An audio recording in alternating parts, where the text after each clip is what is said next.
माने रेसिपीमध्ये आपल्या सर्वांचं स्वागत आहे। तर आपण बघणार आहोत पुरीची रेसिपी। पुरी टंब फुगलेली, कमी तेल पिणारी, दिवसभर कडक न राहता मऊसूद राहणारी पुरी।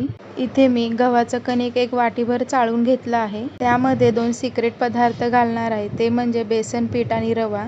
रवा बेसन पीठ 2-2 चमचे घेतलं होतं। अर्धा चमचा त्यात साखर घालून चवीनुसार मीठ घालून घ्यायचं आहे।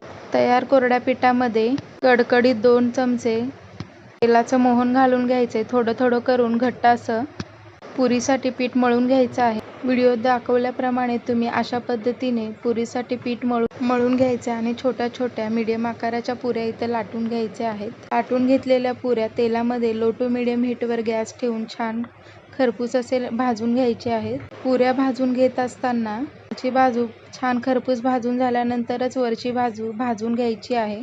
असं केल्याने तेल कमी पितात पुऱ्या। इथे पुऱ्या आपल्या रेडी झाल्या आहेत।